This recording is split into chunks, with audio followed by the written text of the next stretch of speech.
गुरु साक्षात परब्रह्म तस्मै श्री गुरुवे नमः। वक्रतुंड महाकाय सूर्यकोटि समप्रभ निर्विघ्नं देव सर्वकार्येषु सर्वदा। गोवा मराठी अकादमीच्या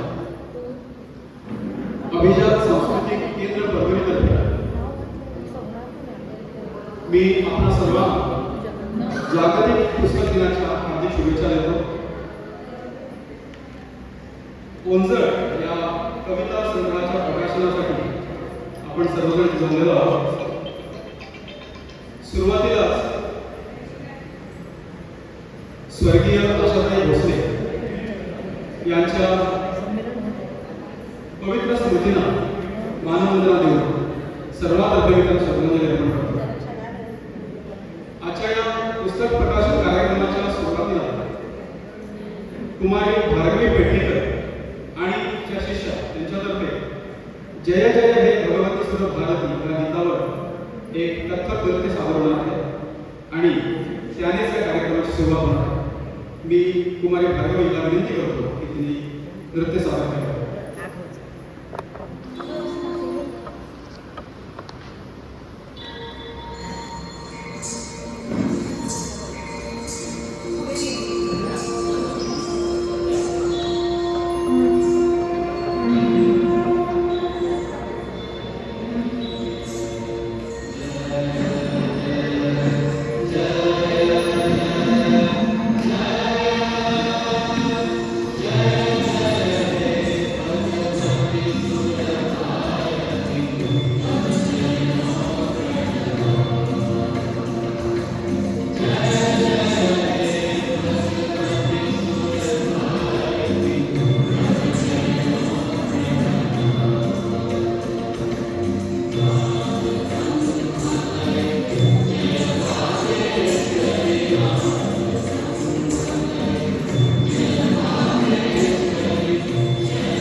शिष्य या सर्वांसाठी पुन्हा एकदा त्याला विनंती करतो की जोरदार टाळ्या अभिनंदन करावं.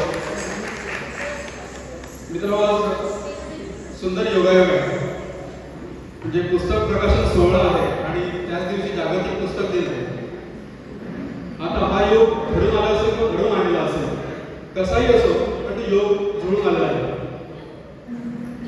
जागतिक पुस्तक दिन हा प्रसिद्ध लेखक शेक्सपियर यांच्या स्मृतिप्रित्यर्थ युनेस्कोने 1995 साली सुरू केला. आपल्याकडे भारतामध्ये वाङ्मयाची फार जुनी परंपरा आहे आणि हजारो वर्ष मागे गेलो तर वेदांपासून लिखाणाची सवय आहे, पद्धत आहे. पण असो, आजच्या युगामध्ये त्यावेळेला व्यासपीठाचं जगत सर्व म्हटलेलं आहे, तसं आता युनेस्को सर्व जगत पण म्हणूया आणि युनेस्कोचा दिवस पुस्तक दिन म्हणून आपण साजरा करू. आजच्या या कार्यक्रमाला आम्हाला अतिथी म्हणून लाभले श्री अनिल सामंत सर. कार्यक्रमाला अध्यक्ष नात्याने लाभलेले आहे डॉक्टर अनिता तिर्डे मॅडम. त्याचप्रमाणे आमच्या अभिजात केंद्राचे अध्यक्ष श्री श्रीहरी आठे सर, रामवडेश्वर देवस्थान सदस्य आणि ज्येष्ठ समाजसेवक श्री कांगबा नाईक सर आणि अर्थात आजच्या उत्सवमूर्ती कवयित्री सौ सुनीता नितीन फडणीस. सर्व मान्यवरांचे मी स्वागत करतो आणि मंचावर आमंत्रित करण्यापूर्वी त्यांना विनंती करतो की त्यांनी दीप प्रज्वलन करून आजच्या कार्यक्रमाची औपचारिक सुरुवात करावी आणि तदनंतर व्यासपीठावर येऊन त्यांनी आपलं आसन ग्रहण करावं. नितीनजींना विनंती आहे की त्यांनी पण दीप प्रज्वलनासाठी यावं.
सुनीता फडणीस मॅडम आणि श्री श्री आठे सरांना विनंती करतो की त्यांनी मान्यवरांना व्यासपीठावर विराजमान करावं.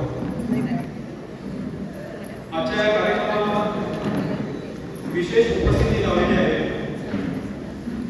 सौ सुनीता फडणीस, त्यांचे सौभाग्य श्री नितीनजी फडणीस, तसेच सिकिरी गोशाळा येथील अतिशय प्रसिद्ध व्यक्तिमत्व श्री दीपकजी मिळेकर, सूर्य फाउंडेशनचे श्री संदेश नागवेकर सर, सौ कालिका भट आणि सौ चित्रा क्षीरसागर मॅडम, या सर्वांचे आणि उपस्थित अन्य मान्यवरांचे मी मनापासून स्वागत करतो. अजून एक योगायोग असा जुळून आला की आजच कवितेवर भाष्य करणारे काव्य मला हातात सापडलं आणि आजचा हा योग असा जुळून आला तर सादर करतो आणि नंतर पुढच्या कार्यक्रमाला जाऊ. सुंदर कविता आहे. कवीचं नाव अनामिक आहे, कळलं नाही कोणी लिहिली आहे. नाहीचे गद्यास जमले, नाहीचे गद्यास जमले, सहज केले सतू, चार पानांच्या प्रपंचा चारोळी केली सतू. धारित गर्भास स्त्रीने दोहदाचे गीत तू, दोहद म्हणजे डोळे, धारिता गर्भास स्त्रीने दोहदाचे गीत तू, जन्मलेल्या तांबुल्याचा पाळणा होतोस तू. या पूर्ण कवितेमध्ये मराठीतलं जे वाङ्मय प्रसिद्ध आहे वेगवेगळ्या प्रकारचं, त्याची माहिती आहे आणि भाषेची पण माहिती सांगितलेली आहे. जन्मलेल्या तांबुल्याचा पाळणा होतोस तू, क्रंदिता बाळाचा शमवी होऊनी अंगाई तू, चार पानांच्या प्रपंचा चारोळी केलीस तू. बोबड्या बोलांचे बडबड गीत ते होतेस तू, बोबड्या बोलांचे बडबड गीत ते होतेस तू.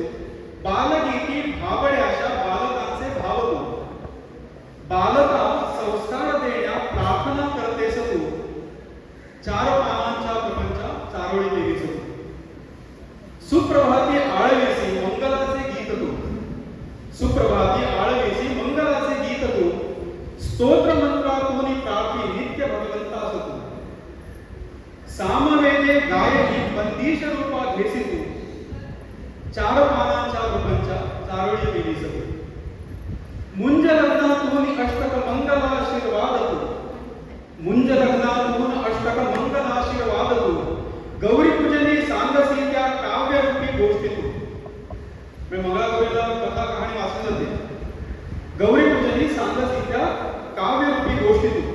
उत्सवी पिंगानी उकड्यातून घरी घुमतेस तू, चार पानांच्या प्रपंचा चारोळी केलीस तू.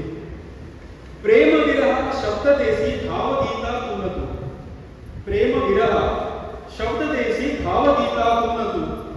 आर्त भावा दाविणारे शांत भक्ती गीत तू, माझ घराच्या गोष्टी सांगे होऊन या ओवीस तू, चार पानांच्या प्रपंचा चारोळी केलीस तू. संस्कृतीचा भारवाही लोकगीता तुन तू, संस्कृतीचा भारवाही लोकगीता तुन तू. नाचसी शृंगार करसी लावणी होऊन तू, शौर्य गाथा मांडसी उसळून पोवाड्यात तू, चार पानांच्या प्रपंचा चारोळी केलीस तू. राष्ट्रभक्ती जागण्या हो देशभक्ती गीत तू, राष्ट्रभक्ती जागण्या हो देशभक्ती गीत तू. सृष्टीची दावी सुजनता गीत पर्यावरणी पर्यावरणी. चेतनी क्रांतीची ज्योती होय स्फूर्ती गीत तू, चार पानांच्या प्रपंचा चारोळी केलीस तू. अभंगात उपदेश करसी संतवाणी तुन तू, बोध लोका देसी होऊनी सुलभसे भारुड तू. कीर्तनी आर्या कीर्तनी आर्या घरातून आरत्या ओवाळी तू, चार पानांच्या प्रपंचा. वाल्मिकीचे गीत बनसी रामचरिता सांगण्या, वाल्मिकीचे गीत बनसी रामचरिता सांगण्या. व्यासगीतातून मांडती पांडवांच्या मागण्या, व्यासगीतातून मांडती पांडवांच्या मागण्या. मुक्त छंद व छंदबद्ध घेसील कैसे रूप तू, चार पानांच्या प्रपंचा चारोळी केलीस तू, चार पानांच्या प्रपंचा चारोळी केलीस तू. या सुंदर कवितेनंतर मी माननीय श्री श्री आटे सरांना विनंती करतो की त्यांनी आजच्या या कार्यक्रमाचे प्रास्ताविक करावे.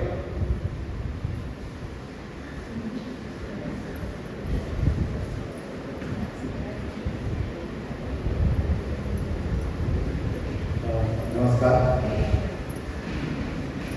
जागतिक पुस्तक दिनाच्या सर्वांना शुभेच्छा देतो. व्यासपीठावरील सर्व मान्यवर, प्राचार्य अनिल सामंत सर आणि बाकी सगळे महामहिम उपस्थित मान्यवर सगळ्यांचं मी स्वागत करतो. आपण सगळे प्रेक्षक रसिक म्हणून आलेले आहात, सर्वांचं स्वागत करतो. आज मराठी जागतिक पुस्तक दिन आहे. जसं अरुण सरांनी सांगितलं आता शेक्सपियरने लिहिलं, नाटकं चांगली लिहिली, पुस्तकं चांगली लिहिली म्हणून जागतिक स्तरावरचं पुस्तक दिन साजरा करतो. पण एक तुम्हाला एक लेखक माहीत असतील किंवा ते व्याख्याते माहीत असतील, यूट्यूबर आहेत, त्यांनीच सांगितलेलं आहे ह्या सगळ्यांचं कौतुक करण्यापेक्षा कोण शेक्सपियर असेल, अलेक्झांडर असेल आणि कुठली इंग्लिश नावं भरपूर आहेत, आपल्याला माहीत नाही कारण आम्ही वाचली नाही. खरं सांगतो मी इंग्लिश पुस्तक वाचतही नाही, त्याच्यामुळं काय त्या लेखकांचा केव्हा संबंध आला. पण त्याच्यापेक्षा सुद्धा उत्कृष्ट लिहिणारे लेखक आपल्या देशामध्ये आहेत आणि चांगले आहेत. तत्वज्ञान सांगणारे, तत्ववेत्ते आहेत, आपल्या जीवनाला दिशा देणारे लेखक आपल्या देशात आहेत. त्यांचं नाव सोडून देऊन आपण बाकीच्यांचे घेतो कशाला, असं त्या लेखकाचं मत आहे, त्या वक्त्याचं मत आहे. आणि तेच माझं मत आहे. कारण आपल्या देशात आपल्याला तत्वज्ञान शिकवणारे, आपल्याला आपलं जीवनतत्व शिकवणारे असे भरपूर लेखक आपल्या देशात आहेत. पूर्ण व्यासमुनींपासून आज ताग आहे. त्याच्यामुळे यांचं बाकीच्यांचं कौतुक करण्याची काहीही गरज नाही. आणि मला तर वाटतं भारत सरकारने जागतिक ग्रंथदिन चालू करावा याच्यापुढे, जो चांगला असेल याच्यापेक्षा सुद्धा चांगला आपण करू शकतो. इतकं ते आपल्या देशातलं लिखाण ही उत्कृष्ट आहे. पण ठीक आहे, अरुण सरांनी जसं सांगितलं करावं लागतं, युनेस्कोने डिक्लेअर केलं करावं लागतं, करूया एवढं. जागतिक पुस्तक जास्त वेळ घेत नाही कारण पुस्तकावर विमोचन व्हायचं आहे. त्याच्यानंतर त्याच्यावर आपल्याला प्राध्यापक अनिता पिळवे मॅडम मिळाल्या, खूप उत्कृष्ट मराठी आहे त्यांचं, त्या प्रोफेसर आहेत, स्वतः कॉलेजमध्ये शिकवतात. त्याच्यामुळे त्यांचंही ऐकायचं आहे आपल्याला. आणि सरांचं तर माहीतच आहे तुम्हाला, ते मध्यंतरी आमचं बोलणं झालं होतं मी आणि संदीप. तर ते संदीपने एक मुद्दा मांडला की पुस्तक कितीही कसंही असू दे, पण अनेक सरांनी बोललं की लोक पुस्तक विकत घेतात. म्हणजे किती मार्मिक आहे बघा. म्हणजे त्या पुस्तकाचं असं काही ते वरती नेऊन ठेवतात त्याला, त्याची लेवलच वाढवतात त्या पुस्तकाची, इतकं सुंदर बोलतात ते. त्याच्यामुळे ते त्यांचं आपल्याला ऐकायचं. मी जास्त बोलत नाही. तुमच्या सर्वांचे आभार मानतो आणि माझं प्रास्ताविक संपतो. धन्यवाद.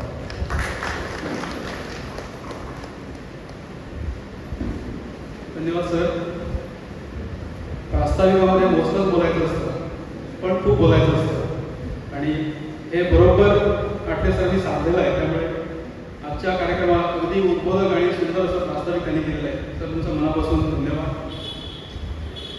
आजच्या कार्यक्रमाला जे मान्यवर लाभले आहेत त्या मान्यवरांचा परिचय सर्वांनाच आहे, पण कार्यक्रमाची एक औपचारिक पद्धत असते आणि कार्यक्रमाचा एक महत्त्वाचा भाग म्हणून उपस्थित मान्यवरांचा परिचय करून देणं आणि त्यांचं यथोचित स्वागत करणं हे आयोजकांचं कर्तव्य असतं. त्यामुळे आता मी सौ मेघना खरे मॅडम आणि सौ वंदिता शिरोडकर यांना विनंती करतो की त्यांनी उपस्थित मंचावरील मान्यवरांचा परिचय करून द्यावा आणि त्यांचं स्वागतही करावं.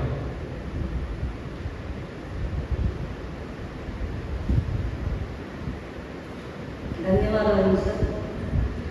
आज या पुस्तक प्रकाशन सोहळ्यासाठी आपल्याला डॉक्टर अनिल सावंत सर आणि डॉक्टर अनिता केळवे मॅडम असे दोन मान्यवर लागले. त्यांचे मनापासून मी स्वागत करते आणि थोडक्यात त्यांचा परिचय करून देते. डॉक्टर अनिल गजानन सावंत हे गोव्यातील एक ज्येष्ठ शिक्षण तज्ज्ञ, साहित्यिक, विचारवंत आणि गोवा मराठी अकादमीचे अध्यक्ष आहेत. मराठी भाषा आणि संस्कृतीच्या संवर्धनासाठी त्यांनी बरेच योगदान दिले आहे. श्री सावंत सर सारस्वत महाविद्यालय म्हापसा येथे प्राचार्य म्हणून कार्यरत होते. सध्या ते विद्याभारती गोवा आणि गोवा मराठी अकादमी यांचे अध्यक्ष आहेत. याशिवाय steering committee for NEP implementation at school education याचे ते मेंबर आहेत. सरांना 2015 साली आदर्श शिक्षक पुरस्कार मिळाला आहे. 2016 राष्ट्रीय पुरस्कार प्रणव मुखर्जी यांच्या हस्ते मिळाला आहे. नाद सातोस्कर मराठी भाषा गोवा राज्य पुरस्कार हा 2015 साली मिळाला आहे. कला अकादमीच्या स्पर्धेत उत्कृष्ट लेखनासाठीचा पुरस्कार मिळाला आहे. सरांना साहित्य, भाषा याबरोबर संगीतातही खूप रुची आहे. त्यांनी संगीत दिलेली आणि प्रसिद्ध गायक मिलिंद इंगळे यांनी गायलेली त्यांची भावगीताची सीडी प्रसिद्ध आहे. त्यांचे पालक, शिक्षक आणि विद्यार्थ्यांसाठी व्याख्यानाचे कार्यक्रम, कार्यशाळा गोवा आणि महाराष्ट्र येथे सुरू असतात. एक गमतीचा भाग म्हणून सांगते, मी सुद्धा सरांची कार्यशाळा अटेंड केलेली आहे. त्यांचं एक प्रसिद्ध गाणं जय हिंद हिंद आनंद हे नंतर आम्ही आमच्या महिलांच्या एका स्पर्धेमध्ये म्हणून पहिलं बक्षीस मिळवलं आहे. खूप खूप असे हे अष्टपैलू व्यक्तिमत्व आपल्याला समीक्षक म्हणून लाभले आहे. सर, तुमचे या आजच्या कार्यक्रमात मनापासून स्वागत करते. मी स्वप्नील फडणीसांना विनंती करते, त्यांनी सरांना पुष्पगुच्छ देऊन त्यांचे स्वागत.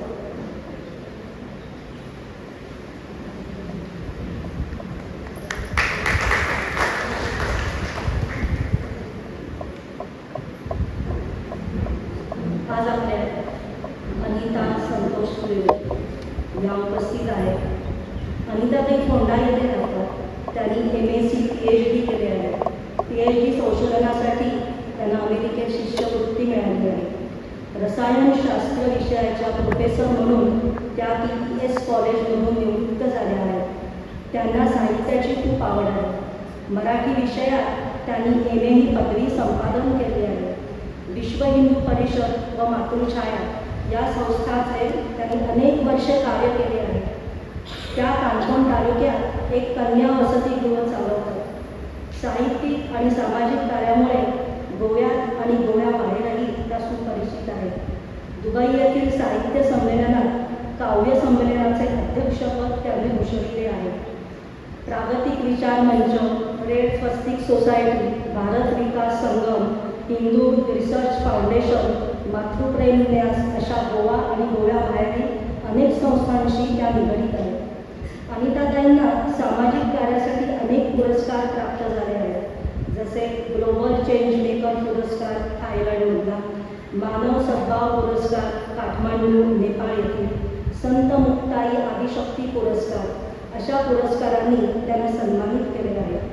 मराठी राज्यभाषा निर्धार समितीच्या मातृशक्ती गोवा प्रमुख म्हणून त्यांच्याकडे जबाबदारी आहे. तसेच रोटरी क्लब ऑफ फोंडा या वर्षीच्या त्या अध्यक्ष आहेत. मी सुरभी फडणीसला विनंती करते, तिने अनिताताईंना पुष्पगुच्छ द्यावा.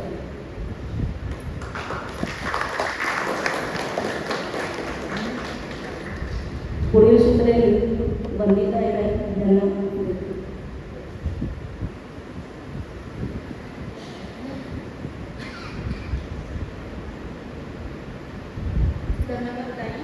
नमस्कार. आज आपल्या परवरीतील सौ सुनीता फडणीस यांच्या पहिल्या ओंझळ या कविता संग्राम पुस्तकाचं प्रकाशन होत आहे. यासाठी व्यासपीठावर उपस्थित आहे श्री हरी आठले सर. यांच्या थोडक्यात परिचय करून देते. आठले सर हे आपल्या गोवा मराठी अकादमीच्या अभिजात सांस्कृतिक केंद्र परवरीचे अध्यक्ष आहेत.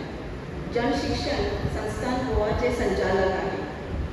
विविध विषयावर सातत्याने त्यांचं लेखन सुरू असतं. देशभक्तीवर कविताही ते करतात. समाज कार्यकर्ते आणि राष्ट्रीय स्वयंसेवक संघाचे उत्तर गोवा प्रमुख ही त्यांची ओळख असून प्रबोधन शिक्षण संस्थेचे ते कार्यकर्ते सदस्य आहेत. मी कुमारी मनस्वी हिला विनंती करते की तिने गुलाब पुष्प देऊन आठले सरांचे स्वागत करावे.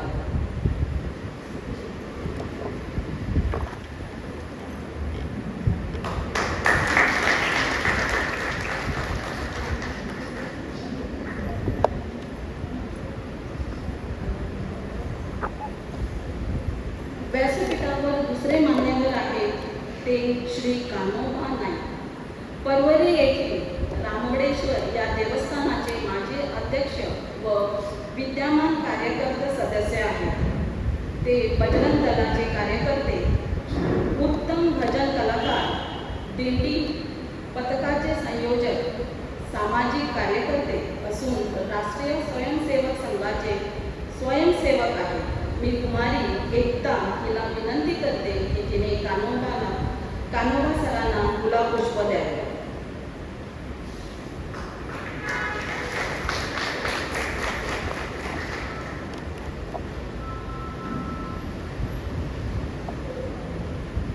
सौ सुनीताताई फडणवीस आजच्या कार्यक्रमाच्या उत्सवमूर्ती असून M.Com व संस्कृतमधून MA झाल्या आहेत. त्या कवयित्री असून मराठी, हिंदी व संस्कृतमधून काव्यलेखन करतात.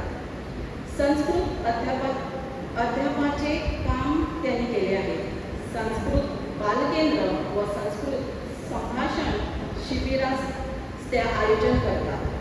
आज त्याचं हे पहिलं पुस्तक प्रकाशन होत असून त्यांना शुभेच्छा देते व कुमारी हनीशा हिला गुलाब देण्याची विनंती करते.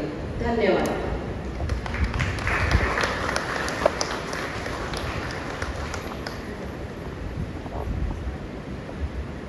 धन्यवाद मेघना मॅडम आणि वंदिता मॅडम. मित्र, मराठी भाषा काय आहे, त्याचं वाङ्मय काय, ही एक आपण असं म्हणू शकतो की दुथडी भरून वाहणारी नदी आहे. नवे तर तो क्षीरसागर आहे. कारण त्याच्यामध्ये किती तुम्ही खोल जा तितकं अजून खोलत जात राहा. एवढा अथांग आपल्याला दिलेला असताना टाळ्या वाजवण्याकडे आपण कंजूसी का करतोय? सरकारने बाकीच्या गोष्टी टॅक्स लावलेला आहे, टाळ्या लावलेला नाही आहे. सगळ्यांनी सरकारने टाळ्या वाजवून स्वागत करावं आणि आमच्या उत्सवमूर्तींना प्रोत्साहित करावं. तशा टाळ्या वाजल्या नाही म्हणाव्या.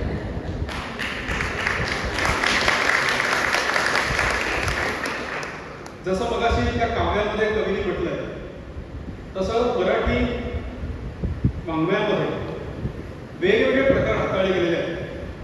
कविता तर असंख्य आहे आणि या सगळ्या काय म्हणतात गडगंज संपत्तीमध्ये मराठीच्या गोवा मराठी अकादमी सुद्धा आपल्या परीने अजून त्याच्यात भर टाकत आहे.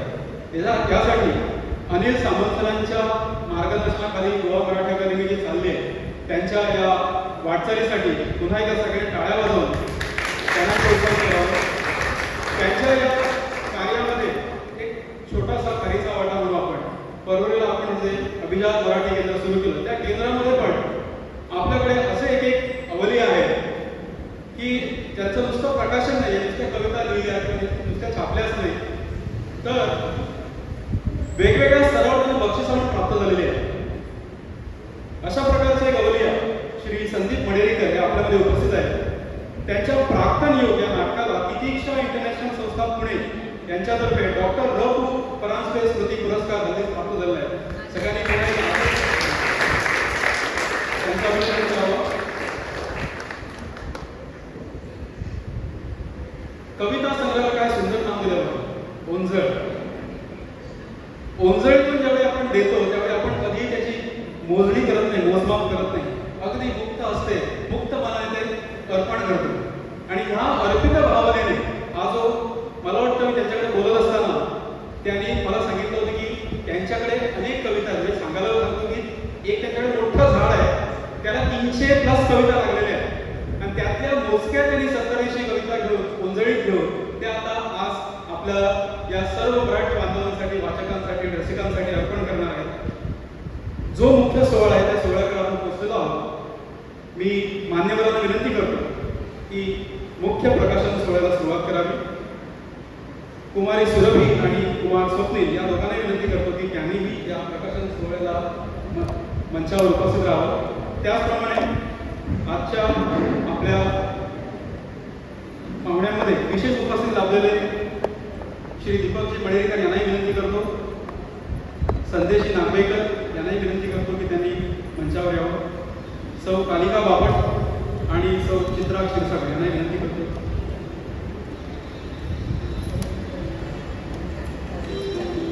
तसेच श्री प्रमोद करापूरकर सर आणि आरती दिनकर मॅडम यांनाही विनंती करतो की त्यांनी मंचावर यावं आणि आजचं पुस्तक प्रकाशन करावं.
कविता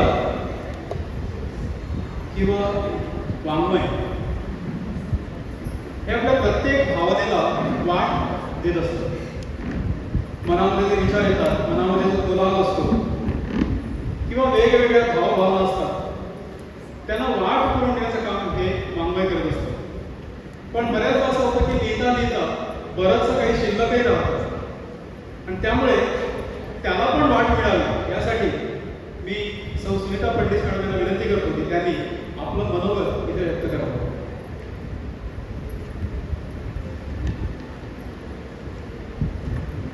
नमस्कार. मंचावरील सर्व मान्यवर आणि इथे उपस्थित आपण सर्वजण, खरोखर आज खूप आनंद वाटला. सगळेजण तुम्ही माझ्या म्हणजे आमंत्रणाला मान घेऊन सर्व उपस्थित आहेत आणि आज पहिलं पुस्तक हे प्रकाशित होत आहे. या पुस्तकाचं एक वैशिष्ट्य असं आहे की हे तंत्रज्ञान आणि साहित्य यांचा मेळ घातलेलं असं एक अनोखं पुस्तक आहे. यामध्ये कविता छापलेल्या आहेतच, त्याचसोबत एक QR कोड प्रत्येक कवितेसोबत दिलेला आहे. जो QR कोड स्कॅन केल्यानंतर आपल्याला यूट्यूबवरचा एक व्हिडिओ पाहायला मिळतो. तर असं या पुस्तकाचं आज झालेलं आहे. मी पूर्वी माहेरी एकत्र कुटुंबातून आलेली. एकत्र कुटुंब म्हणजे वेगळे संस्कार आणि हे छान असतंच. वेगवेगळे आपण जीवनातले अनुभव घेतोच. वाचन करत असताना मला स्वतः लिहिण्याची प्रेरणा झाली आणि उत्स्फूर्तपणे लेखनाला सुरुवात केली.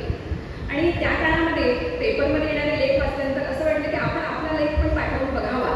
आणि मी तो लेख पेपरसाठी दिला. तेव्हा तो पेपरमध्ये छापून आला आणि मग असं वाटलं की चला आपण लिहितो की थोडंफार म्हणजे मान्य आहे. आणि मग त्या लेख जे पेपरला आले तर त्याच्यावर आमच्या परवरी परिसरातल्याच, कारण तेव्हा सोशल मीडिया वगैरे काही नव्हता, पण भेट झाल्यानंतर लोकांकडनं प्रतिक्रिया मिळायच्या. ते खूप आनंददायी होते. आणि मला आठवतं त्याच वेळी आमचे आखले सर काहीतरी संघाच्या कामानिमित्ताने घरी आले होते आणि त्या दिवशी लेख आला पेपरला, त्यामुळे त्याच्यावर चर्चा झाली. तेव्हा त्यांनी मला म्हटलं होतं, लिहा तुम्ही वहिनी, आपलं पुस्तक छापू. पण त्यावेळेस काही मी पुस्तक छापू असं काही मनात माझ्याही नव्हतं. पण आज योगायोग असा की अभिजात सांस्कृतिक केंद्राचे ते अध्यक्ष आहे आणि आज पुस्तक प्रकाशित त्यांच्या अध्यक्षतेखाली होत आहे. हा एक सुंदर योग म्हणावा लागेल. लिहित असतानाच कविता कधी लिहिल असं वाटलं नव्हतं, पण ते लिहित असताना कविता स्फुरली, मी लिहिली आणि माझ्या पहिल्याच कवितेला इथे आपल्या मराठी मेळावा नागवेकर सर आहेत होते आणि कोरगावकर सर यांच्याकडे आयोजित केलेल्या त्या मेळाव्यानिमित्त असलेल्या एका कागद स्पर्धेमध्ये सरांच्याच परीक्षणामध्ये त्याला पारितोषिक मिळालं पहिलं. आणि मग मला हुरूप वाढला लेखनाला. त्यावेळेस लेखन करत गेले, पण कधी कुठे व्यक्त व्हायला असा त्यावेळेस नाही म्हणजे संधी मिळाली. पण त्याच काळामध्ये संस्कृत भारतीशी संबंध आला आणि संस्कृत कार्यामध्ये खूप मग्न झाल्यामुळे लेखन करत राहिले, पण कधी नंतर जास्त या साठी संपर्कात आले नाही. आणि आमचं अनेक वर्ष संपूर्ण कुटुंब संस्कृत कार्यासाठी वाहिलेलं होतं आणि ते करत असताना 2017मध्ये जरा एक आयुष्याला कलाटणी मिळाली आणि सगळंच ते थांबवलं गेलं. मी घरातच होते. 1-1.5-2 वर्ष काळ गेला आणि त्यानंतरच्या याच्यामध्ये कोरोना लगेच हो करत. तर त्या काळामध्ये आमच्या गोमंतकातील प्रसिद्ध कवयित्री, साहित्यिका आणि पत्रकार कालिका बापट आज इथे उपस्थित आहेत. त्यांना खूप आग्रहाने खरं विनंती केली की आज, आणि त्यांच्यामुळे खरंच मला तिथे संधी. त्या काव्यपत्र कार्यक्रमामध्ये मी सहभागी झाले आणि त्यानंतर त्यांनी मंचावर सुद्धा मला पहिल्यांदा त्यांनी आणलं आणि तिथून मला ह्या सगळ्या मैत्रिणी मिळाल्या. तर चित्राताईंनी, सुदेश आर्लेकरांनी सगळ्यांनी मला नंतर खूप प्रोत्साहन दिलं आणि माझा हा काव्याचा प्रवास, लेखनाचा प्रवास खूप सुख झाला छान. तर ह्याचाच हा एक आजचा टप्पा म्हणजे हे पुस्तक.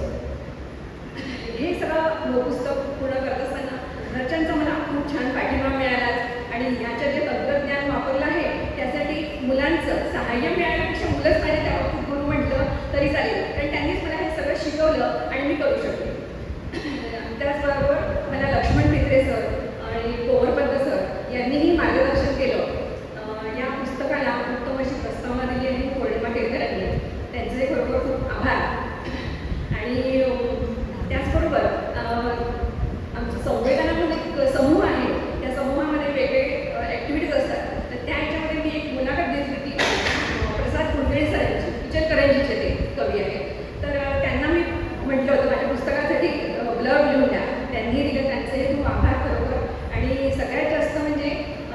सगळी कुटुंबियांनी मला खूप मदत केली. म्हणजे ह्या दोघांनी तर केलीच, सगळ्यात जास्त म्हणजे माझी छोटी मैत्रीण सुकन्या, तिने मला IAS पेन मिळवण्यासाठी खरोखर खूप छान मदत केली. त्या सगळ्यांचेच खरोखर खूप आभार आणि खूप आनंद वाटला ह्या सगळ्या गोष्टींमध्ये. आणि सर्वांच्या मदतीने हे पुस्तक असं साकार झालेलं आहे. तर सर्वांना फक्त विनंती की ते पुस्तक जेव्हा आपल्या हातात पडेल तेव्हा निसंकोचपणे स्कॅन करा. कारण सध्याच्या काळामध्ये स्कॅन करायला घाबरतात, पण हा स्कॅन केल्यानंतर आपल्याला कविताच ऐकायला मिळणार आहे. निश्चित एवढं बोलून माझं बरोबर.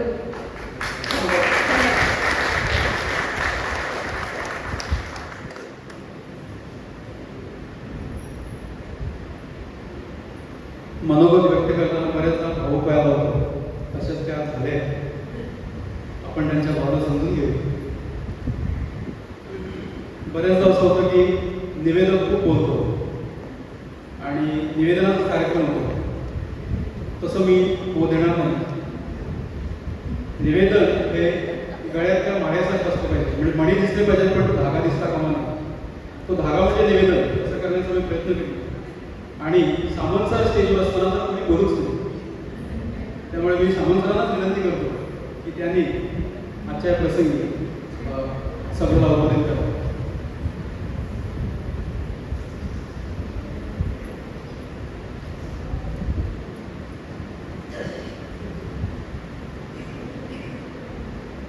व्यासपीठावर सर्व मान्यवर आणि इथे उपस्थित सर्व बंधू भगिनी,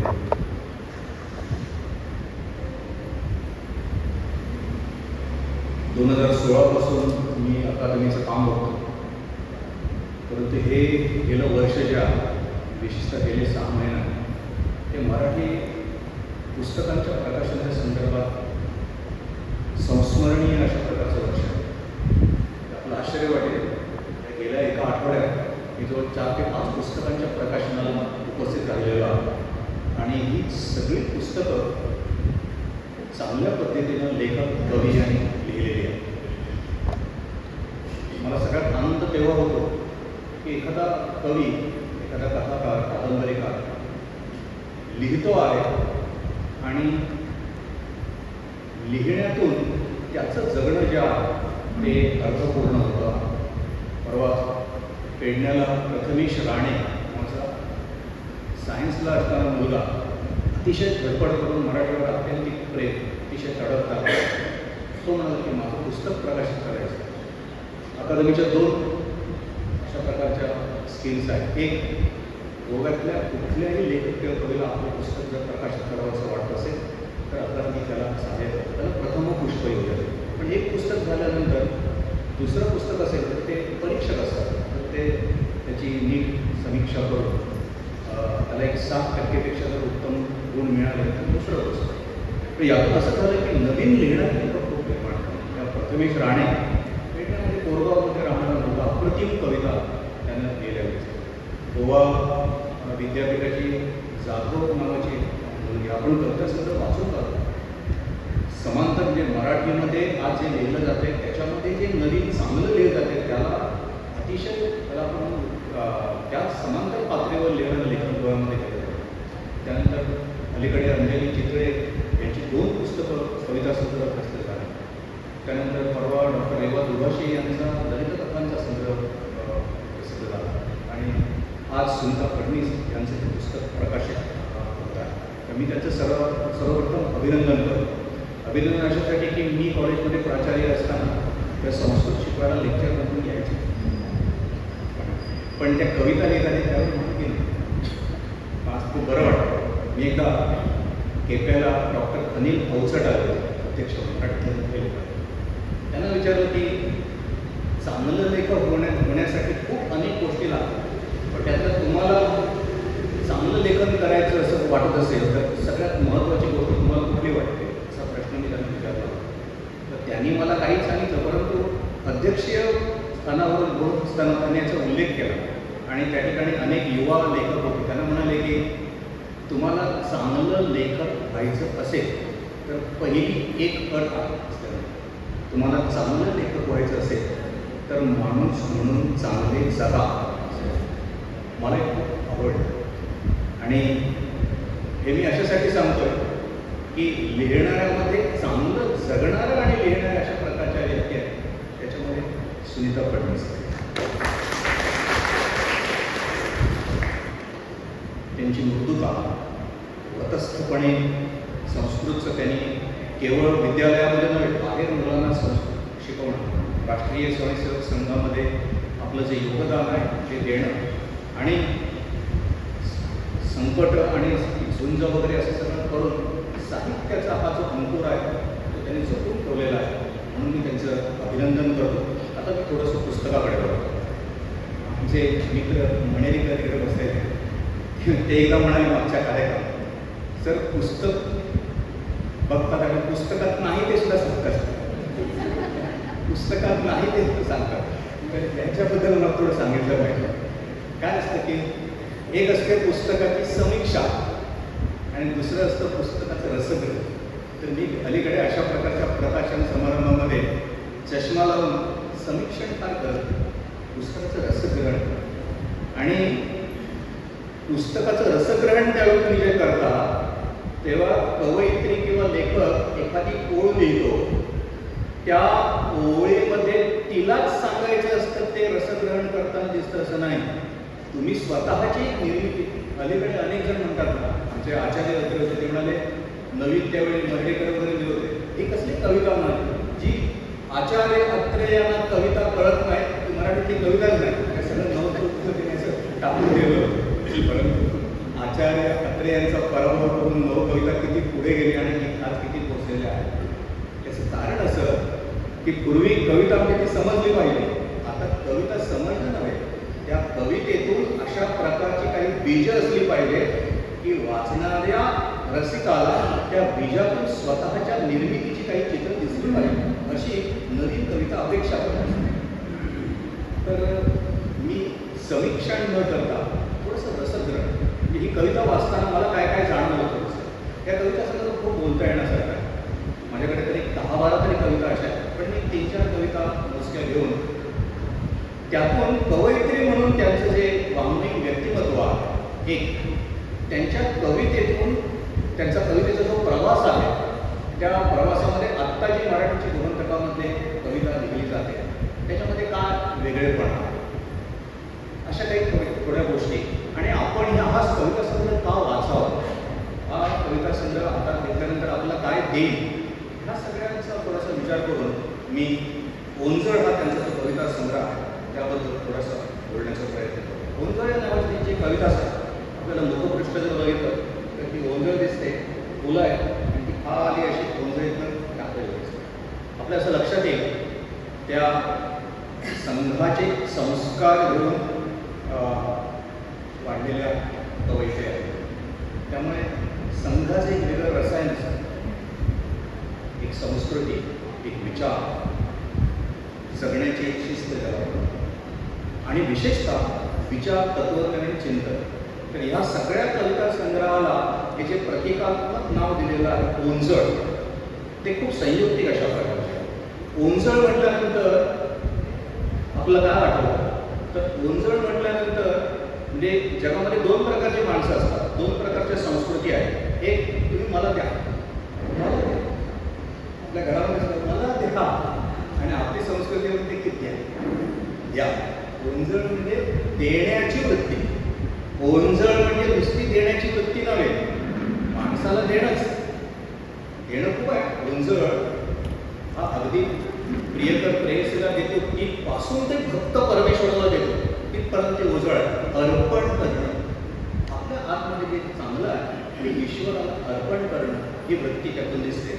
आणि त्यातून त्यांच्या कवितेमध्ये त्या ओळी आहेत, म्हणजे मी नुसतं चित्र बघून सांगते की जीवनाचा मंत्र हा सोपा, मानण्यातच खरं सुख आहे, नाहीतर सारं वैभव असून समाधान विन्मुख आहे. सगळ्यांमधलं सुख आहे ते जरा दिसलं पाहिजे आणि घेतलं पाहिजे. माणसं नेहमी रडत असतात, तक्रार करत असतात, तक्रारपेटी झालेली असते, निराश झालेली असतात. अशा वेळी आशेचा एक फुलांची गुंजळ घेऊन एक नवीन कविता संग्रह आपल्यासमोर आलेला आहे. त्यातला हा जो मंत्र आहे तो मंत्र म्हणून अधोरेखित करून ते काय म्हणते, ओंजळीने स्वीकारण्यास ओंजळ हवी, ओंजळीने दातृत्वाचे शिक्षण. देणं. तेव्हाच ते जीवनविद्येचे शिल्पकार वामनराव पै त्यांच्या कार्यक्रमामध्ये अनेक जायचे. तर त्यांचा एक विचार मला नेहमी आवडतो. ते म्हणाले की माणसं आनंदी का नाही जीवनामध्ये, तर म्हणाले ते आनंद बाहेरच कुठेतरी शोधत असतं. मग आनंद असतो कुठं, तर आनंद माणसाच्या अंतरंगात असतो. मग तो मिळतो केव्हा, तुम्ही दुसऱ्याला आनंद देता तेव्हा तो दुसऱ्याला मिळतो की नाही मिळतो, तुम्हाला मात्र मिळतो. हे आनंदी होण्याचं जे सूत्र आहे, तो जो मंत्र आहे, तो या ठिकाणी अधोरेखित केलेला आहे. गोंजळीने दातृत्वाचे शिक्षण असं म्हटलं. मी सगळी कविता काही बोलत नाही. बालपणी गोंजळीतच बोरे चिंचा वेचल्या, गोंजळभर बकुळ फुलांच्या माळा बघून मावल्या. जीवनामध्ये हे गोंजळ जी आहे ना, ती कशी कशी की बालपणापासून ती ईश्वराला अर्पण करण्यापर्यंत, ईश्वराची आराधना करण्यापर्यंत गोंजळ हा जो प्राणबिंदू आहे तो समोर ठेवून ह्या सगळ्या त्यांच्या कविता अवतरल्या. ती पहिलीच कविता आहे ही गणेशोत्सव असा. पण ते करताना संस्कृतमध्ये ज्याला आपण शाखाचंद्र न्याय असं म्हणतो, चांगल्या कवितेमध्ये असलं पाहिजे. चांगल्या कवितेमध्ये सगळं स्पष्टपणे सांगितलं जात नाही, काही सूचकता असते. तुम्ही सुचवत असता शब्दांच्या आणि प्रतिमांच्या आणि प्रतीकांच्या माध्यमातून. तर इथं ह्या गणेशाच्या ह्याच्यामध्ये ते आले सगळं, जे गणेश चतुर्थी येथे आहे, नंतर ही रांगोळी, नैवेद्य सगळं. आणि म्हणता म्हणता एक ओळ आलेली आहे ती मला रसद राहण्याच्या दृष्टीने महत्त्वाची वाटते. ती कुठली, गणरायाचे रूप मनोरम, सहस्र रश्मी तेज अनुपम, विद्या बुद्धी कलांचा दाता, सकल जनांचा तूच रे दाता. याच्यामध्ये रूप मनोरम जे असं म्हटलेलं आहे ना, ते आपल्या भारतीय संस्कृतीमध्ये गणपती म्हणजे निर्गुणातून सगुणामध्ये येणारी पहिली देवता. आणि त्याचं रूप मनोरमता असं म्हटलेलं आहे. एकेका प्रतीकाकडे आपण बघत राहिलो ना, तर तो आपल्याला असा मन रमवणाऱ्या जीवनातली अनेक सूत्र आणि मंत्र देत राहतात. याला म्हणतात सूचकता. म्हणजे ही कविता वाचल्यानंतर आपण आयुष्यातली 21 वर्ष गणपती बाप्पा मोरया म्हणून गणपतीचं पूजन केलं. गणपतीला तरी पायापासून याच्यापर्यंत बघितलं का, की गणपतीच्या पायामध्ये चरणामध्ये पैंजण वाजतात. मग ते रूप बघताना आपल्याला काय वाटलं पाहिजे, तुझं प्रत्येक कृत्य हे नृत्य झालं पाहिजे असं गणपती सांगतो. जरा वर गेलं की कमरेमध्ये अशी मेखला ते सांगत असते की तुझ्या आतमध्येच कुंडलेली शक्ती आहे, तू त्याची साधना केली पाहिजे. जरा वर गेलं की त्याच्या हातामध्ये अंकुश दिसतो. तुझ्या आतमध्ये जे विकार आहेत ना, त्याच्यावर त्या अंकुशानं त्याला सांभाळत. अनेक गोष्टी त्याच्या हातामध्ये मोदक आहे. मोदक म्हणजे खायचा मोदक नव्हे, मोदक म्हणजे आनंद. दुसऱ्याला आनंद दे म्हणजे आनंद घे. आणि अगदी विज्ञान युगामध्ये आपल्याला गणपतीचं रूप बघताना असं वर सगळं बघितल्यानंतर पायाकडे पुन्हा या तिथे तुम्हाला उंदीर दिसतो. उंदीर म्हणजे माऊस. गणपतीला म्हणतात सुपर कॉम्प्युटर, महासंगणक. आणि हा संगणक चालवायला सुद्धा त्या काळामध्ये ऋषींना कसं सुचत असेल, माऊस असला पाहिजे. हे गणपतीचं सगळं विज्ञान अथर्वशीर्षामध्ये एक त्वं ज्ञानमयो विज्ञानमयोसी असं म्हणून गणपतीचं वर्णन केलेलं आहे ना. ही कविता आपल्याला गणपतीच्या नुसत्या बाह्य रूपाकडे नाही, त्याच्या आतमध्ये नेऊन विज्ञानापासून, ज्ञानापासून, विद्येपासून सगळीकडे आपल्याला बघण्याच्या खुणा दाखवतो. ते सांगत नाही, ते आपण बघायचं. हे रूप मनोरम एक एक गोष्ट ती सांगत नाही. हे गणपतीची त्यांची जी पहिली कविता. त्यानंतर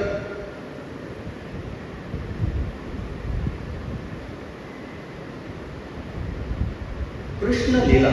त्यांच्या अनेक कविता ह्या अशा ज्याला भारतीय संस्कृतीची जी मोठी देवत्वाची प्रतीक आहे, म्हणजे गणेश असेल, इथं ती कृष्ण लीला. तर त्या कृष्ण लीलेमध्ये मी सगळं ते वाचत नाही. कृष्णाच्या लीला असं ते त्या सगळ्यांचं वर्णन केलेलं आहे. आणि त्यामध्ये शेवटचं जे कडवं आहे ते मी वाचतो. ती काय म्हणते, कदंब वृक्षाखाली ती रास लीला मग रंगे, कृष्ण गोपिका सवे खेळता अवघे विश्वची दंगे. आपल्याकडे अनेक टीकाकारांनी कृष्ण, राधा आणि गोपी यांना बदनाम करून ठेवलेलं आहे. रासलीलेचं हे नेमकं तत्व न ओळखल्यामुळे. तर त्याच्यामध्ये रासलीला जी आहे ती काही शरीराची नाही. राधाचं वय केवढं आणि कृष्णाचं वय केवढं. तेव्हा यमुनेच्या काठावर वृंदावनामध्ये चाललेली ती रासलीला जी आहे ती बाह्य शारीरिक प्रेमाची, त्याच्यामध्ये अभिव्यक्तीच नाही. ही आहे आतमध्ये असणारं भक्ती. भक्ताचं देवाचं नुसतं नव्हे, एकरूप होण्याचं, एकरूप शरीरानं होणं वेगळं असतं आणि एकरूप आत्म्यानं, प्राणानं, श्वासानं असं होणं वेगळं असतं. आणि म्हणून त्यांनी शेवटचा उल्लेख केला आहे, कृष्ण गोपिका सवे खेळताना. तेव्हा ही कविता महत्त्वाची अशासाठी, हा संग्रह आपल्याला दैनंदिन जीवनामध्ये आपलं घर, आपला समाज आणि आपला देश याच्यासाठी काही विचारांची, ही चिंतनाची कविता, ही विचारांची कविता, ही नुसती वाहवा वाहवा टाळाटाळी कविता नाही. पण त्याच्यामध्ये राधा आणि गोपी ज्या आहेत, मग त्यांचं प्रेम आपल्याला आठवतं आणि मग आपल्याला कळतं की राधा हिचं जे प्रेम आहे, राधा हा जो शब्द आहे ते वर खाली असते ती धारा, खाली पडते ती धारा, धारा उलट केली की होती ती राधा. त्यामुळे आपलं जे प्रेम असतं ना ते असतं फॉल इन लव्ह, प्रेमात पडतो. कॉलेजमध्ये असताना प्रेमात पडतो, ते पडणं वेगळं. आपल्या भागवतामध्ये आलेलं आहे, गोपीनं किंवा राधेनं कृष्णावर प्रेम केलं, पडणं नाही, राईज प्रेमामध्ये वर जाणं. तेव्हा प्रत्येक कवितेमध्ये तुम्ही जर समीक्षा करायला गेलात ना तर मला वाहवा म्हणण्यासाठी इतर काही सापडतच नाही. असं सगळीकडे मी अनेक बघतो ना की त्या कवितेमध्ये मला देण्यासारखं काय आपण शोधलं पाहिजे. तेव्हा अशा प्रकारे जीवनाला उन्नयन जीवनाचं करणारी अशा प्रकारची काही सूत्र याच्यामध्ये आहे. चांगल्या कवितेमध्ये काय असलं पाहिजे?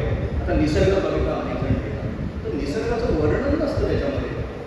वर्णन म्हणजे निबंध झाला, वर्णन म्हणजे निबंध झाला ना. कादंबऱ्यामध्ये निबंधासारखे वर्णन नाही का?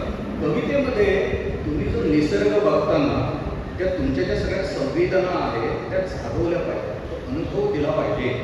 म्हणजे कुठलं रूप निसर्गाचं त्याचा अनुभव दिला पाहिजे, रंग निसर्गाचा त्याचा अनुभव दिला पाहिजे, रस त्याचा अनुभव शब्दातून दिला पाहिजे, नाद त्याचा दिला पाहिजे. मी त्यांनी फार यशस्वीपणे सगळं लिहिलं असं म्हणत नाही, पण त्यांचा प्रयत्न त्या दिशेनं आहे. त्यांची जी निसर्ग ही जी कविता आहे आणि ती मी पहिल्यांदा हे नाव वाचलं, मधुसिंधू हे पहिल्यांदाच नाव वाचलं आणि मी अजून ते मी थोडासा त्याला काय म्हणू साक्षर नाही, एक QR कोड वगैरे व्यवस्थित करून ते बघण्यामध्ये, तर मी आज जरा शिकून घेईन दीपक आलोरे बरोबर आणि ते ऐकेन, त्याच्यामध्ये रेकॉर्डिंग झालेलं आहे. परंतु त्याच्यामध्ये ज्या ओळी आलेत ना, वेलींची झूल झाडे पांघरती, डोले त्यावरती कोवळे फुल. बघा, झूल शब्द, डोले त्यावरती कोवळं फुल, एक एक शब्द घ्या, तुम्हाला त्याचा रस जो आहे, त्याची जी हालचाल आहे, रूप जे आहे, शब्दामध्ये पकडण्याचं किती यशस्वी झाला मी समीक्षक करत, पण ते कळलेलं आहे. निसर्गाची कविता, सुंदर वेग, सुंदर फूल, अति असे सुंदर शब्द नाही, जे आहे ते शब्दाने जागा कर. आता बघायचं तो स्पर्श जो आहे ना तो कसा बघा, झुळत झुळती सरिता पल्लव पल्लव नवी हलचल, पल्वल नवी हलचल घरट्यात चित्र. त्याला पण चित्र नाही शैली, चांगल्या कवीकडे ही शैली असावी लागते, त्याची बीजं. मी सगळं हे काही याच्यामध्ये दर्याचा गाज अवघड भारी शोधतो किनारी लाटांचा साज, नाद जो असतो तो नाद शब्दामध्ये पकडावा लागतो. तर त्यांची निसर्ग कविता आहे ही अशा प्रकारे मानवी संवेदनांना असं जागं करून त्या प्रत्यक्ष निसर्गातील घटकांचा अनुभव घेण्याचा प्रयत्न त्याच्यामध्ये झालेला आहे. पावसाळा नावाची कविता, त्यांच्या कवयित्री म्हणून त्यांचं मी उगीच त्यांना चण्याच्या झाडावर चढत नाही, मराठीमध्ये फार उत्तम असं काहीतरी त्या लिहित आहे, पण ज्या लिहित आहेत त्याच्यामध्ये उत्तमतेकडे जाण्याचे बीज दिसतात. एक म्हणजे चांगला कवी हा अनेकदा इतरांनी लिहिलेलं अनुकरण करत नाही, त्याच्यासारखंच लिहायचं. तो साचे, हे गणपती करताना आपण साच्यात करतो ना, तसं मराठीमध्ये अनेकदा मध्ये मध्ये होत आलेलं आहे. पहिल्यांदा केशवसुताने लिहिली आणि मग थोडं तसंच लिहायला लागलं, तेव्हा रविकिरण मंडळ मग ते घरातलं सगळं ते कुटुंब आणि ते त्याला गुरुभूत लावणारी कविता लिहायला लागली, कंटाळायला लागलं. ते एका मर्डेकर आले, दंड स्नायू जैसे लोखंडाचे वळले ना, अभिन्न काळ्या मांड्या जैसा पोलादाचा चिरला सा. यंत्र घेऊन त्याची कविता, याला म्हणतात साचन. मग कुशले आले की हवी या न पा, पण हवी असताना नकोस तू, नाहीस तू, यातच पा, तू हवीस यात न पा. शब्दांची असे खेळ करण्याची एक नवी शैली कुशलेगिरी. मग पाडगावकर आले, आपले बोरकर त्याच्यामध्ये आले, करंदीकर आले, या प्रत्येक कवीचं नाव आज आपण का घेतो? त्यानं दुसऱ्यांचं अनुकरण न करता स्वतःचं असं काहीतरी शोध. तो प्रयत्न मला या कवितेमध्ये दिसतोय. तो कुठला? काही प्रयोग केलेला आहे. मगाशी ते मी नाव वाचलं. आता इथं चाराक्षर, चार, आपण चारोळी हे ऐकलेली आहे. चारोळी म्हणजे ओळी.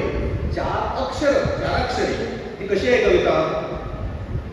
आला आला पावसाळा, वर्ष आहे घनमाळा, कडाडते सौदामिनी उंचावी कामी, वारा वाहे गवखळ, मृदगंधाचा परिमळ, नद्या तळे भरतात झुळू झुळू. सगळीकडे चार चार चार चार चार असे अक्षर लिहिले आहेत. मला हा प्रयोग खूप आवडलेला आहे. त्या प्रयोगामध्ये त्या प्रयोगामध्ये सुद्धा काय होतं? अनेकदा तुम्ही रचनाबंध जपायला गेला, कवितेचं मर्म आणि सौंदर्य ते हरवण्याची शक्यता असते. या दोन्हीचाही जे एक संमेलन व्हायला पाहिजे तो निश्चितच त्यांच्या पुढच्या काव्यामध्ये होईल असं मला वाटतं. तुळस अंगडी यावरही बोलता येण्यासारखं आहे, पण आपल्याकडे वेळ कमी, मी त्याच्याबद्दल फार बोलत नाही. भय नावाची त्यांची कविता ही आज आपण आपल्या घरी ही कविता अशी मोठीच घेऊन जायला हरकत नाही. भय त्याच्यामध्ये त्यांनी, मी सगळी गोष्ट वाचत नाही, परंतु एकट्यानं जायला, बाहेर जायला असं प्रचंड भय वाढत असतं. परंतु माणूस एकदा अशा प्रकारे ते बंधनं जुगारून बाहेर आला ना की भय मुक्त होतं. याचा अर्थ भय बाहेर नसतंच, भय आतमध्ये असतं. आतमध्ये असतं. एकदा असं फेकून द्यायचं असतं. हे सर आठवून सांगतो की एका गावामध्ये घडलेली गोष्ट. एक असा भय, मला तुम्हाला भय वाटतं, मला भय कशाचं वाटत नाही असं म्हणून सांगणारे भटजी होते. ते संतोषाला मी कुठे जाऊ सांगा, तुम्हाला स्मशानाच्या दिशेनं आत राहतात. तुमचं ते एकटे स्मशानाच्या दिशेनं चालू. आणि भय नसलंच माणूस, ती घडलेली घटका सांगतो. त्याची गंमत तुम्हाला शेवटी कळेल की तो चालायला लागला आणि तो म्हणाला मला भय वाटत नाही खरं, म्हणून रात्रीचा काळो तिकडे दिसतो, झाडं आहे, खरोखरच भूतं आणि हे वगैरे असतात का असा प्रश्न त्याच्या मनामध्ये निर्माण झाला. तिकडे नाही, मी जाऊ लागलो. पण जरा पुढे गेल्यावर कुणीतरी हे जे दगडाचे, छोट्या दगडांचे, त्याला त्या आपल्या आमच्याकडे सकार असं म्हणतात, इकडे सिंधुदुर्ग, कोणीतरी असे त्याच्यावर मारला. जरा पुढे गेला, मागे बघितलं कोणी ते उगीच नको परीक्षा, जरा भरभर चालायला लागला. तो भरभर चालला, बरोबर त्याच्यावर ते पडायला. मग त्याला खरंच काहीतरी असं, मग तो धावायला लागला आणि धावता तो धावायला लागला. तिथं मग इकडे इकडे इकडे असे सगळे शॉवरिंग ज्याला आपण करतो. आणि तो खाली पडला. खाली पडला, त्याच्या हातातला कंदील अर्धा फुटला. फुटल्यानंतर त्या अर्ध्या कंदिलामध्ये त्याच्या अंतरंगामध्ये असणारं भय कुठं होतं ते त्याला सापडलं. ते कसं सापडलं? पायाला आपला काहीतरी लागलेलं आहे. कुठं लागलेलं आहे म्हणून त्यानं कंदील असा धरला. त्यावेळी पायाच्या अंगठ्यातून बाहेर निसटलेलं चप्पल त्याला दिसलं. ते चप्पलामध्ये पाठी अडकलेले कपडे त्याला दिसले. त्याला कळलं पाय आपले लहान आहेत आणि चप्पल जरा मोठा, त्यामुळे मी असं जायचो की भूत इकडेच, भूत खरं म्हणजे माझ्या आतमध्येच होतं. मी कथा सांगितली, त्यांनी सुद्धा अशी एक वेगळी कथा त्याची दिलेली आहे.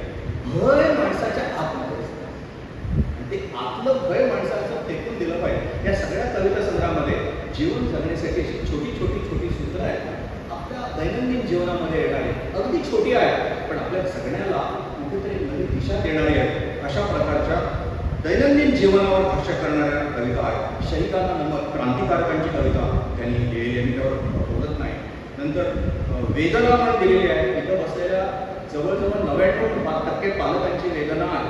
माणसं बोलत नाही. ते कुठलं की लहान असताना बाबू, बाय, माझा मुलगा, माझी मुलगी लग्न होतात 60 वर्षांचे आपण होतो आणि मग त्यांच्या घरामध्ये आपल्याला स्थान नसतं. ते म्हणतात बाबा, आई, मी तुमची व्यवस्था करतो, तुम्ही कोणत्याला स्नेह मंदिरात.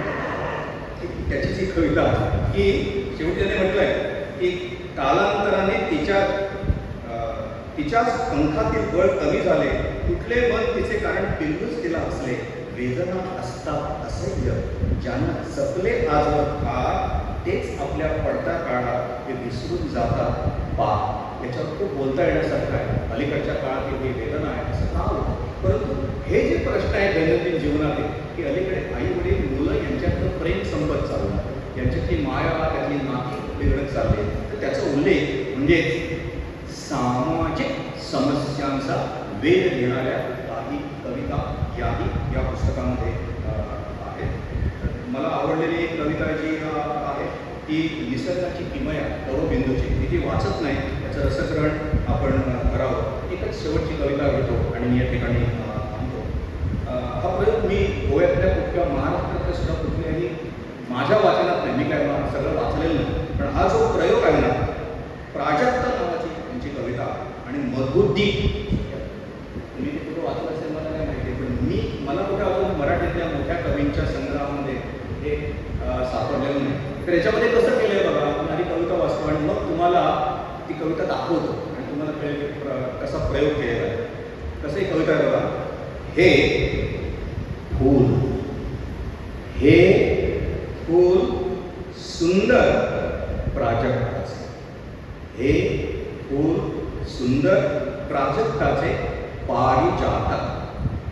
इथं कवितेचा मध्य झाला.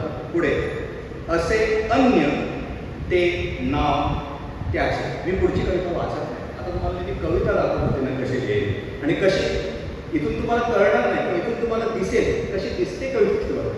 ते खाली ती परडी आहे, ती गुंजळ गुंजळ तुम्ही जे म्हणतात ती अशी शब्दांची. आणि वर पहिल्यांदा एक अक्षर, मग 2 अक्षर, मग 3 अक्षर, मग 4 अक्षर, मग 5 अक्षर, मग पुन्हा 4 अक्षर, मग पुन्हा 3 आणि मग पुन्हा 2 आणि मग पुन्हा फुलांची अशी परडी. अशी ही 2 याच्यामध्ये. मला काय वाटतं की तुमचे प्रयोग किती यशस्वी होतात. सत्यकथेमध्ये अशा प्रकारचे प्रयोग म्हणजे चित्रातून कविता करणारे अनेक प्रयोग झाले, पण ते टिकले नाही. परंतु अशा प्रकारच्या कविता करताना तुम्ही तेच तेच तेच तेच कविता अनेक जण लिहितात. त्यावेळी कुठेतरी यातून मी बाहेर पडलो. ती कविता चांगली होईल, वाईट होईल, काय होईल, मला त्याची स्पर्धेमध्ये बक्षिसं मिळतील हे वेगळं, परंतु मी त्या बंधनातून बाहेर पडण्याचा ज्यावेळी प्रयत्न करतो, त्यातून करता करता करता असा एखादा प्रयोग होतो जो मराठीमध्ये कुठेतरी इतरांनी केला नाही. गझल एक वेगळ्या प्रकारची गझल, भावगीत एक वेगळ्या प्रकारचं, मुक्तछंद एका वेगळ्या प्रकारचा, वृत्त आणि छंदामध्ये एक वेगळ्या प्रकारचा. तर तुम्ही हे जे प्रयोग केलेले आहेत ते मला खूप महत्त्वाचे वाटतात. अनेकदा असं होतं की तुमची कविता स्पर्धेमध्ये प्रत्येक वेळेस टिकतेच असं नाही, त्याला बक्षीस मिळतं असं नाही. परंतु एखादा तरी श्रोता जेव्हा दूरच्या या गावातून तुम्हाला फोन करतो आणि सांगतो की तुमची ही कविता मला खूप आवडली, मला असं वाटतं की जगातल्या सगळ्या पारितोषिकं अशी फेकून द्यावी इतक्या योग्यतेची एखाद्या मला अननोन माहीत नसलेल्या रसिकानं दिलेली मला जी दाद आहे. आणि मला असं वाटतं तुमच्या या कवितेमध्ये सगळ्या कविता म्हणणार नाही, पण मध्ये मध्ये अशा काही ओळी येतात ना ज्या ओळीतून करतं की मला अलीकडे अनेकदा दुःख होतं. अनेक नवीन कॉलेजमध्ये सुद्धा असताना कधी लिहित राहतात, परंतु कविता म्हणजे काय, कविता पण म्हणजे काय हे कळणार ना ते अनेकदा. परंतु तुमच्या या कविता संग्रहामध्ये अशा काही कविता, अशा काही ओळी आहेत की तुम्हाला ते रसायन कवितेचं कळलेलं आहे आणि तुम्ही स्वतःची एक वेगळी वाट शोधण्याच्या प्रवासाला निघालेला आहात असं हा कविता संग्रह वाचनाला सांगून मी तुमचं अभिनंदन करतो आणि देवी सरस्वतीकडे प्रार्थना करतो की तुम्हाला तुमच्याकडून म्हणजे गोव्यामध्ये काही मोजके अपवाद सोडले तर साधारण 1 किंवा 2 पुस्तकं लिहिल्यानंतर लेखक पुन्हा लिहित नाही. महाराष्ट्राने सुद्धा दलित लेखकांची मोठी आली तर एक आत्मचरित्र झालं, आणखी एक संपलं. मी देवीकडे प्रार्थना करतो की आपल्याला देवीनं जी प्रतिभा दिलेला आहे ती प्रतिभा सतत तुम्हाला अशा प्रकारची प्रेरणा द्यावी की सरस्वतीनं की तुम्ही हा प्रवास पुढे चालू ठेवावा आणि या रसिकजनांसमोर यावेळी तुम्ही गोंधळ दिले, फुलांचे ताटवे या पुढच्या काळामध्ये तुम्ही घ्यावे तशा प्रकारची प्रार्थना करतो.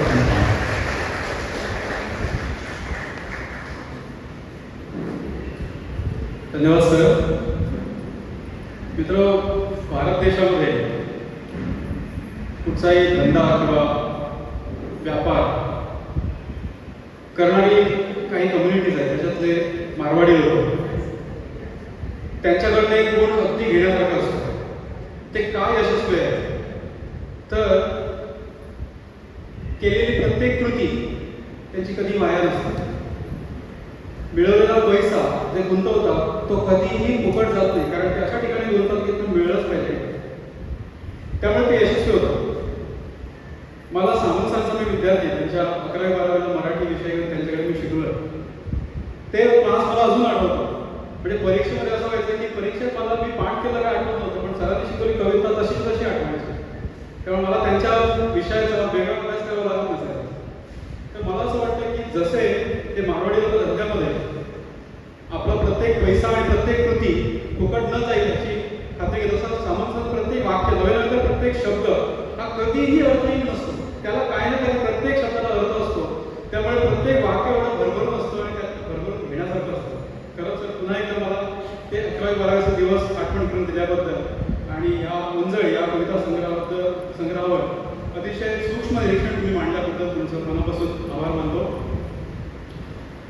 खरा प्रश्न नंतर येतो की सामंत सर बोलून गेल्यानंतर करंट अध्यक्ष असतात की आता मी काय बोलू, पण तरी सुद्धा सगळ्या कार्यक्रमात अध्यक्ष हे महत्त्वाचे असतात आणि आजच्या आपल्या अध्यक्षा डॉक्टर अनिता मॅडम आम्ही विनंती करतो की त्यांनी आजच्या या कार्यक्रमानिमित्त आपले 4 शब्द आम्हाला सांगावे.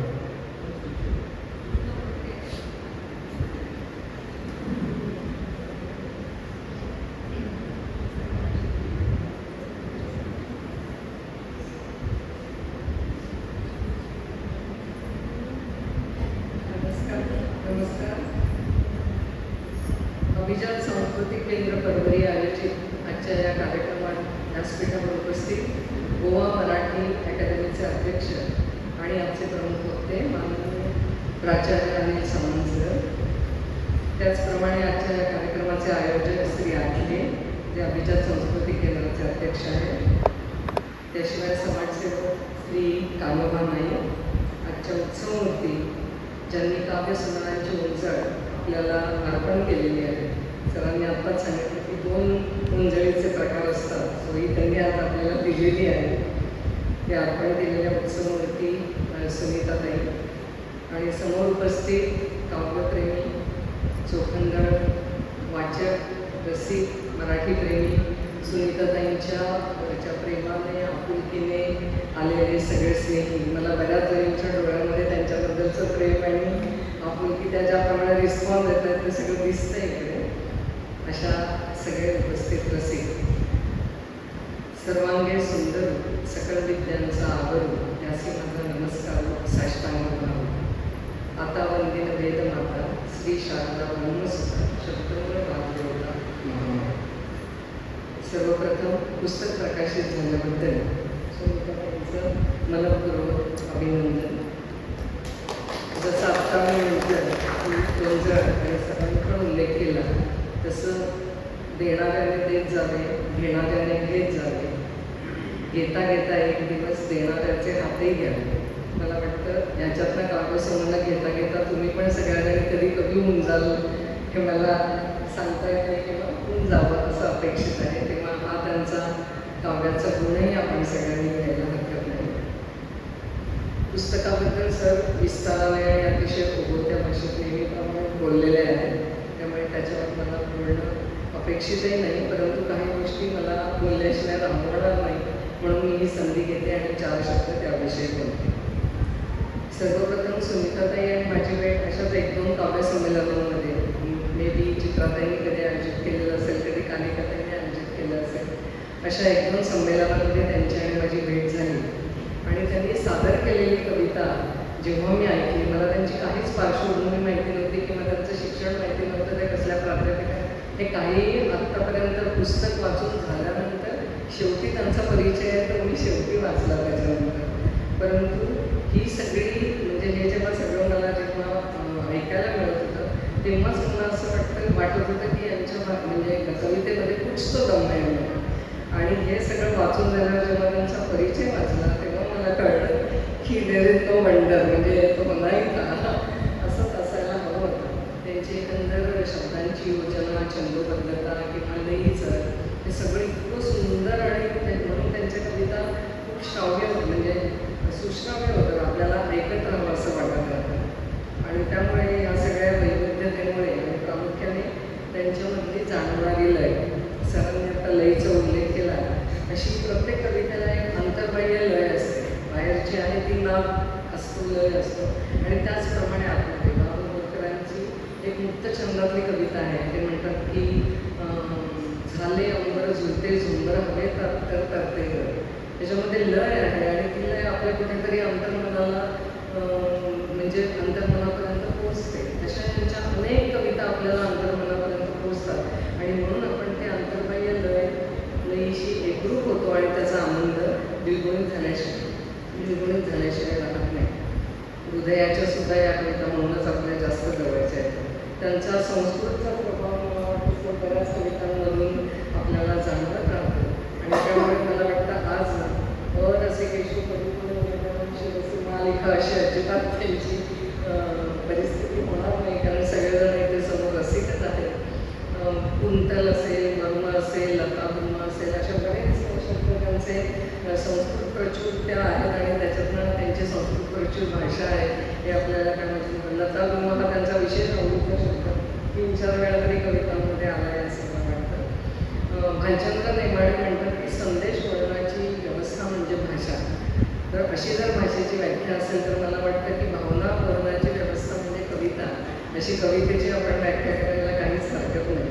त्यामुळे सुनीताताईंच्या कवितांमधून अशा निरनिराळ्या भावना आपल्या मनापर्यंत अगदी सहजपणे येऊन पोचतात आणि म्हणूनच खरं म्हणजे कविता मुळात जरी स्वांत सुखाय असली तरी आपण ती स्वतःच्या सुखासाठी लिहित असलो तरी सुद्धा ती व्यक्तीकडून समष्टीकडे आणि जीवसृष्टीशी कधी तादात्म्य पावते कळतच नाही. आणि त्यांच्या बऱ्याच कवितांमध्ये या गोष्टीचा सर्वांनी जो पहिला मी संस्कारांचा उल्लेख केला.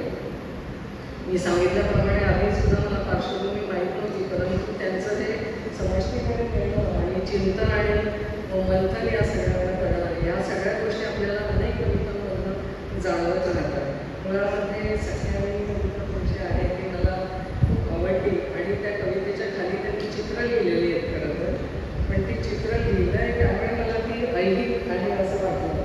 नाहीतर नुसती कविता असं वाटलं तर आपलं काय बद्दल कशी नातं आहे हेच मला याच्यामधलं म्हणजे सख्यावे सूर्य तू दिले माझं कवडचे म्हणूनच उद्धार माझा आजोबा असेल. यामधला मी शेवटी खाली बघितल्यानंतर मुलगा मुलगी किंवा असे चित्र आहे म्हणून मला तो सखा वाटला. अदरवाईज सखा म्हणजे तो भगवंत आहे असंच मला परत जाणवत राहिलं होतं. त्यामुळे अशा अनेक गोष्टी जीवनाशी आणि आपल्या देवाशी समृद्ध झालेल्या आणि तादात्म्य पावलेल्या आपल्याला दिसून येतात. 10वा कवितेचा सर्वांनी उल्लेख केला आहे. म्हणजे यामध्ये विठ्ठल आहे, राम आहे, श्रीकृष्ण आहे, गजानन महाराजांची आहे कविता. यामधनं सगळ्यांना मला वाटतं त्यांची कविता ही चिंतनशील अधिक आहे आणि ती आपल्याला इहलोकाकडून परलोकाकडे नेणारी किंवा ऐहिकतेकडून पारलौकिकतेकडे नेणारी जास्त आहे असं मला बरेच वेळेला जाणवत राहतं. जसं शंकराचार्यांचं निर्वाण अष्टकं आहे त्याप्रमाणे शिवस्वरूप आणि चैतन्य स्वरूप अशा बऱ्याच कवितांमधून मला त्याच्यातला अनुभव आल्यासारखं वाटतं. आणि त्यामुळे आध्यात्मिक रुची असलेल्या कविता आणि एका ठराविक लेवलनंतर आपल्या ऐहिक सुखाच्या पलीकडे जाणाऱ्या अशा त्यांच्या कविता आपल्याला त्यामध्ये दिसून येतात. त्यामध्ये आयुर्वेदिक दिव्य सुद्धा त्यांनी खूप छान पद्धतीने वर्णन केलेलं आहे. आणि त्यानंतर मला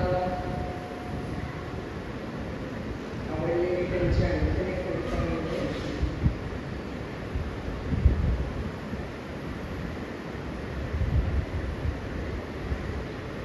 खूपच कवितांवर बोलते पण मला अपेक्षित नाही बोलणे.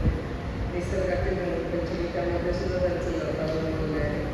ताटपणा हे सुद्धा खूप सुंदर आहे आणि चिंतनशील अशी कविता आहे. म्हणजे असं म्हणतात की झाडाने नेमकं काय करावं जेव्हा आभाळ माती येत नाही आणि झाड फुटलेलं असतं मातीपासून कणाकणानं, अशा वेळेला त्याची काय अवस्था होईल आणि त्याला कसं फिनिक्सपक्षी व्हावंसं वाटतंय किंवा व्हायला हवं अशी ती सुंदर कविता त्यांनी यामध्ये लिहिलेली आहे. त्यानंतर वेगवेगळ्या सरांनी उल्लेख केला. वाचन प्रशंसा वाचाल तर वाचायला त्यावरती गुणवत्तेची झाली. एकदा लहान मुलांचं मोर्चा काढला होता म्हणजे असे वाचन संस्कृतीसाठी आणि त्यांच्या हातामध्ये सगळ्यांच्या गोड दिली होती की वाचाल तर वाचाल. एका मुलीला सहज विचारलं याचा अर्थ काय आहे तुझे घेते ते. ती म्हणाली वाचाल तर वाचाल म्हणजे वाचायचं तर वाचाल नका वाचू. असं वाचाल तर वाचाल कधी लिहिलंय की हे वाक्य मी खूप भोकलं त्याचं कधी कळलं शेवटचं जे आहे ना की व्हावे नेमके वाचन आणि त्यावर चिंतन भाग्य हे भासेकरिता विचार म्हणतात. मला वाटतं प्रत्येक ते भासेकरिता शब्द घातला असता तर आणखी छान म्हणजे भाग्य मिळावं काय आपल्याला लाभतोय.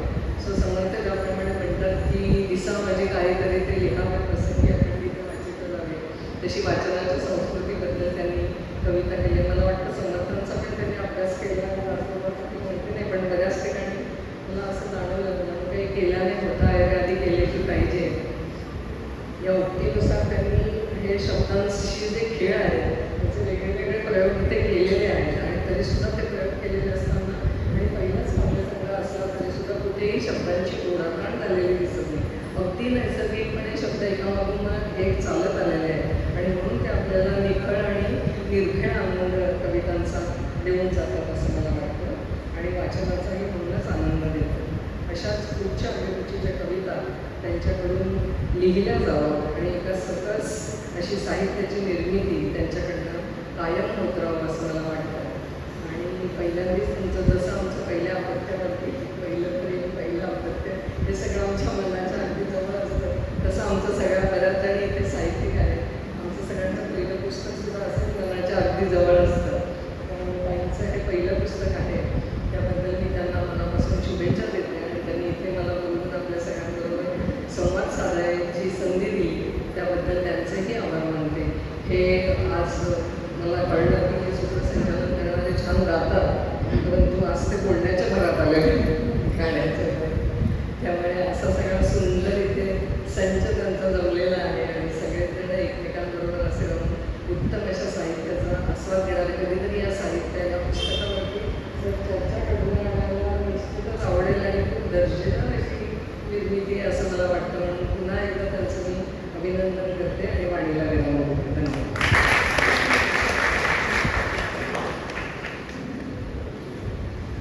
मनापासून धन्यवाद मॅडम.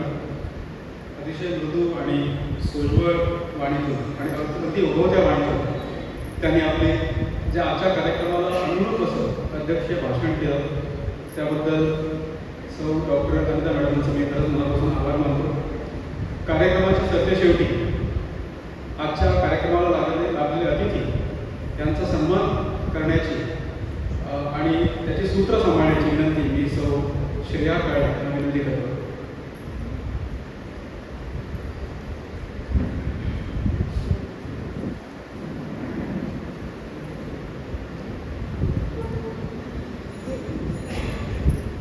नमस्कार.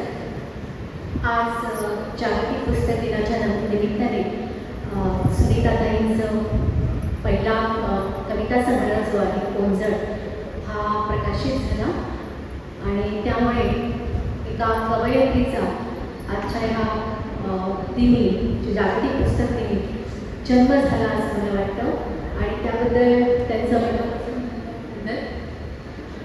मागे एकदा अशाच एका पुस्तक प्रकाशनाच्या कार्यक्रमामध्ये संदीप चिमणेकर म्हणाले होते की पुस्तक हे लेखकाचं अपत्य असतं आणि ते पुस्तक जन्माला घालताना प्रसव वेदना ज्या असतात त्या प्रत्येक लेखकाच्या नशिबी किंवा त्याला त्या अनुभवाव्या लागतात.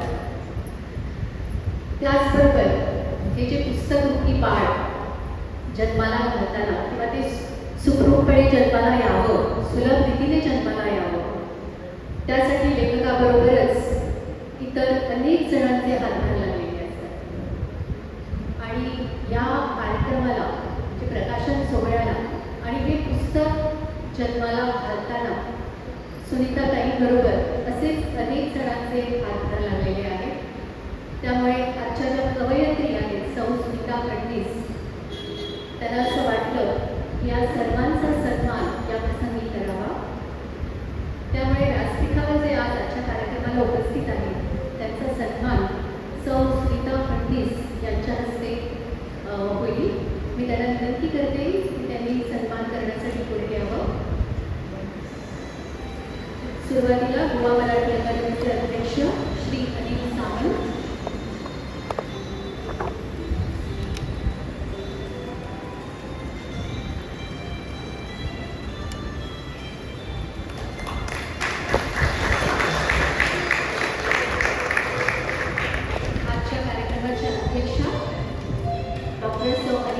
धुर्वे,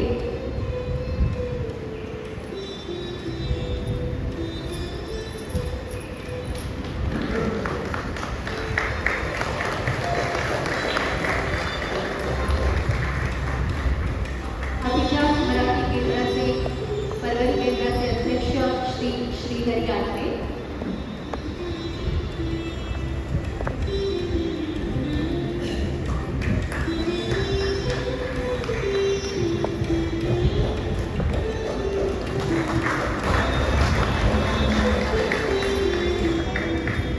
परभणीतील ज्येष्ठ समाजसेवक श्री कांतबा नाईक,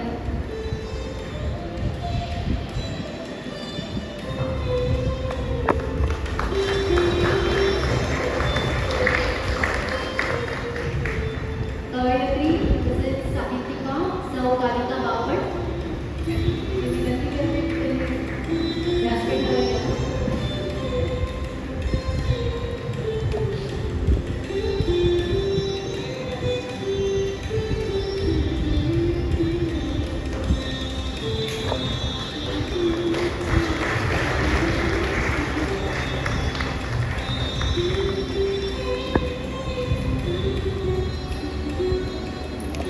अनेक वर्षांपासून लिहित होते, पण ह्या साहित्य प्रवासामध्ये मला मंचावर आणलं किंवा मला उत्स्फूर्त असा प्रतिसाद देण्यासाठी कालिका मॅडमचं फार मोठं सहाय्य आहे, म्हणून आज त्यांचा सन्मान.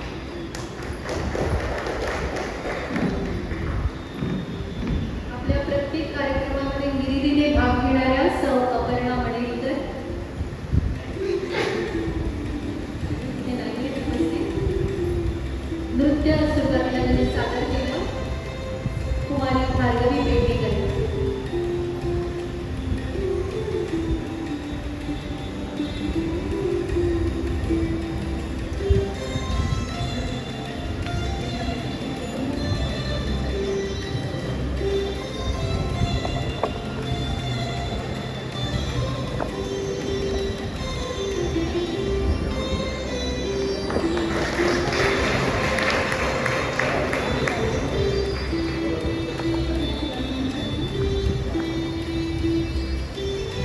आता मी संस्कृता फडणीस यांचे यजमान श्री नितीन फडणीस यांना विनंती करते की त्यांनी पुढील जे आमचे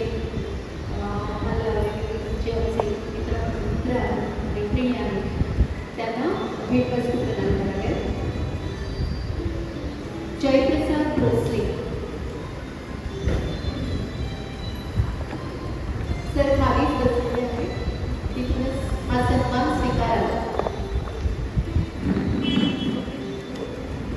श्री जयप्रसाद भोसले.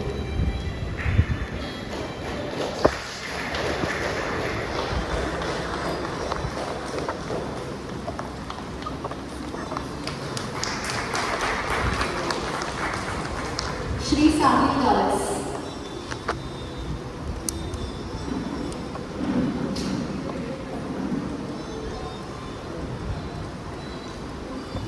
साहिल गावस. या व्यक्ती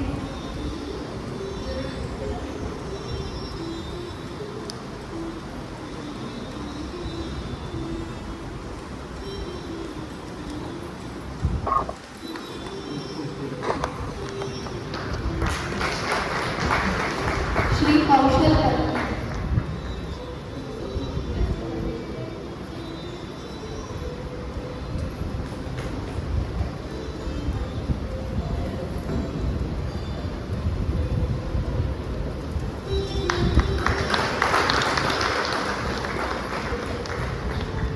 नृत्यात सुरुवातीलाच भार्गवीच्या दिग्दर्शनात म्हणजे नृत्य झालं, तिच्या विद्यार्थिनी यांचा आम्ही सन्मान करणार आहोत. कुमारी हनीशा शिरोडकर.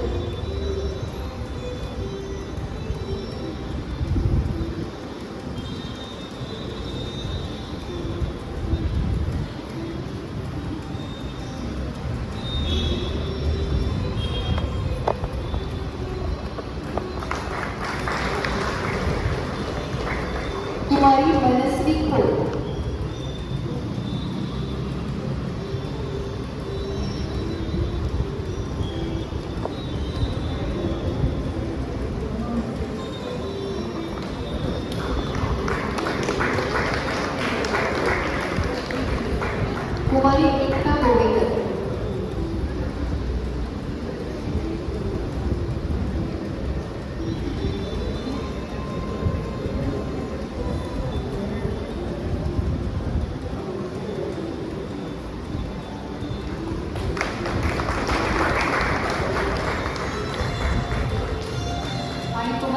शिक्षिका तारे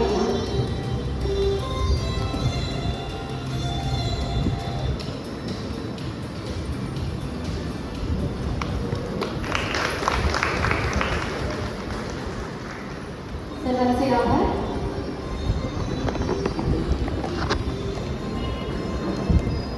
हा कार्यक्रम यशस्वी करण्यासाठी आमचे जे विचार मराठी केंद्र आहे त्यांचे जे सदस्य आहेत त्यांचा हातभार या कार्यक्रमाला लागला. त्यांचा पुष्प देऊन सन्मान करण्यासाठी मी आजच्या कार्यक्रमाच्या अध्यक्ष सौ अनिता तेडे यांना विनंती करते. सुरुवातीला संदीप पटेलकर.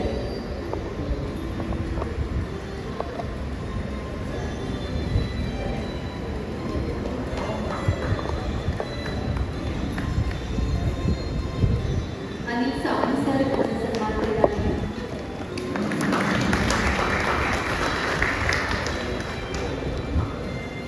श्री दीपक पडेलकर.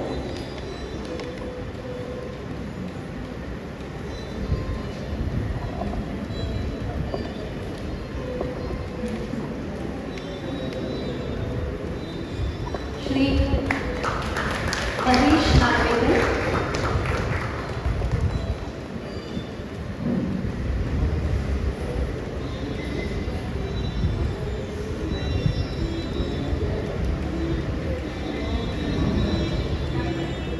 मी कालोबा ताईक यांना विनंती करते की त्यांचा सन्मान करावा.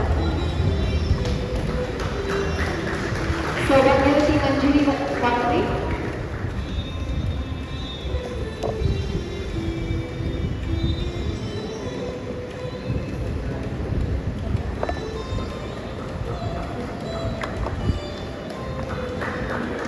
सौभाग्यवती मेघनाताई खरे.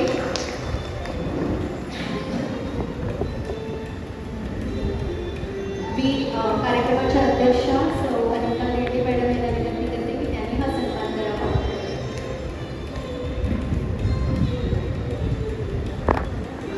सौ वंदिका शिरोडकर.